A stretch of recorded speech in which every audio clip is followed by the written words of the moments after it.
दोस्तों, इन्वेस्टमेंट, जिसे हम हिंदी में निवेश भी कहते हैं, का मतलब होता है अपने पैसों को ऐसी जगह लगाना जिससे फ्यूचर में हमें अपने लगाए हुए पैसों से ज़्यादा पैसे वापस मिल सके। और दोस्तों, लगाए हुए पैसों पर हमें जितने पैसे ज़्यादा मिलते हैं उसे हम अपने इन्वेस्टमेंट का रिटर्न कहते हैं। एग्जाम्पल के लिए, अगर हम किसी कंपनी के शेयर में 1 लाख रुपये इन्वेस्ट करते हैं और फ्यूचर में हमारे इन्वेस्ट किए हुए पैसों की वैल्यू बढ़कर 1,40,000 हो जाती है, तो हम कहेंगे कि हमें 1 लाख की इन्वेस्टमेंट पर 40,000 का रिटर्न मिला, या अगर हम परसेंटेज में कहें तो हमें 40% का रिटर्न मिला। दोस्तों, इन्वेस्टमेंट करने पर हमें फ़ायदा मेनली 4 तरीक़ों से ही होता है। पहला, या तो हमारे इन्वेस्टमेंट की वैल्यू बढ़ जाती है, जिसे हम कैपिटल अप्रिशिएशन बोलते हैं। दूसरा, या हमें अपने इन्वेस्टमेंट पर इंटरेस्ट मिलता है, जैसा कि हमें बैंक्स में एफडी पर मिलता है। तीसरा, या हमें डिविडेंड्स मिलते हैं जब हम कंपनीज के शेयर्स को होल्ड करते हैं। और चौथा, या हमें रेंट मिलता है जब हम रियल एस्टेट में इन्वेस्ट करते हैं। तो हम बेसिकली इन 4 तरीक़ों से ही अपने इन्वेस्टमेंट पर रिटर्न पाते हैं। ध्यान रखें कि मार्केट्स में और भी कई तरह के इन्वेस्टमेंट्स होते हैं, पर वो सारे बेसिकली कहीं ना कहीं इन 4 तरीक़ों पर बेस्ड होते हैं। आइए अब चलते हैं अपने अगले सवाल पर। आखिर क्यों दुनिया के सबसे अमीर लोग इन्वेस्टमेंट करते हैं? दोस्तों, फाइनेंस एक्सपर्ट रॉबर्ट कियोसाकी ने अपनी book rich dad poor dad में कहा है कि सबसे इम्पॉर्टेंट चीज़ जो सारे अमीर लोगों को गरीब लोगों से अलग करती है वो ये है कि अमीर लोग सिर्फ पैसों के लिए काम नहीं करते, बल्कि वो पैसों को अपने लिए काम करवाते हैं। जी हाँ दोस्तों, ये छोटी सी बात ही अमीरों को कॉमन लोगों से अलग करती है। और पैसों को अपने लिए काम करवाने का एक ही तरीका है, उसे अच्छी जगह इन्वेस्ट करना। अमीर लोग जानते हैं कि एक दिन में वो बस 12 घंटे ही काम कर सकते हैं जिससे वो पैसे कमा सके, पर अगर वो इन 12 घंटों में कमाए हुए पैसों को सेव करके अच्छी जगह इन्वेस्ट कर दें तो उनके साथ साथ उनके इन्वेस्ट किए हुए पैसे भी उनके लिए पैसे बना सकते हैं।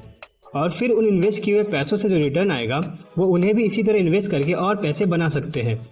दोस्तों, इसी वजह से सारे रिच लोग इन्वेस्टमेंट करके थोड़े से पैसों को बहुत ज़्यादा कर देते हैं, और यही चीज़ उन्हें पहले कॉमन लोगों से रिच और फिर बहुत ज़्यादा रिच बना देती है।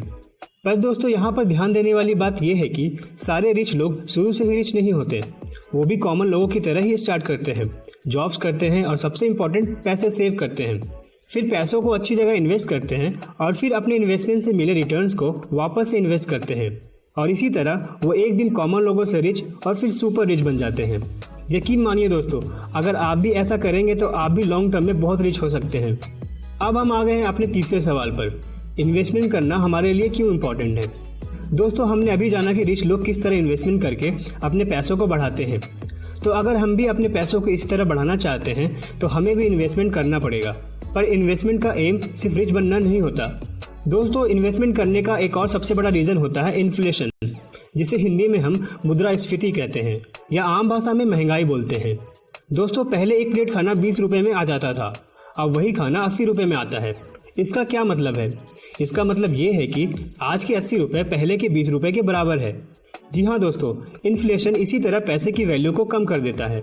आइए हम इसे एक और एग्जाम्पल से समझते हैं। मान लेते हैं हम आज 1 किलो शुगर 100 रुपये में बाई करते हैं, पर अगर इन्फ्लेशन रेट 10% है तो 1 साल बाद हमें यही 1 किलो शुगर के लिए 110 रुपये देने होंगे, या 1 साल बाद 100 रुपये में हम 910 ग्राम शुगर ही ले पाएंगे। तो दोस्तों, अगर हम अपने 100 रुपये को 1 साल अपने पास रखें तो हमें 1 साल बाद उसमें अलग से 10 रुपये लगाने पड़ेंगे ताकि हम 1 किलो शुगर खरीद पाएँ। दोस्तों, आम लोग इन्फ्लेशन को नहीं समझ पाते, इसलिए हमेशा पैसों की कमी में रहते हैं। वो अपना इनकम उतनी तेज़ी से नहीं बढ़ा पाते जितनी तेज़ी से इन्फ्लेशन बढ़ती जाती है। इसलिए पैसे कमाते रहने के बाद भी उन्हें हमेशा पैसों की कमी महसूस होती है।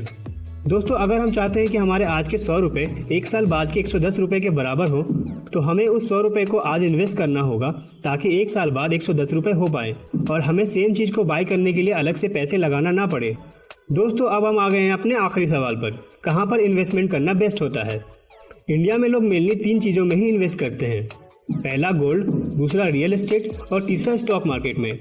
और इन तीनों तरह के लोग अपने अपने इन्वेस्टमेंट को बेस्ट मानते हैं, पर क्या इन तीनों चीज़ों में इन्वेस्ट करना सही होता है?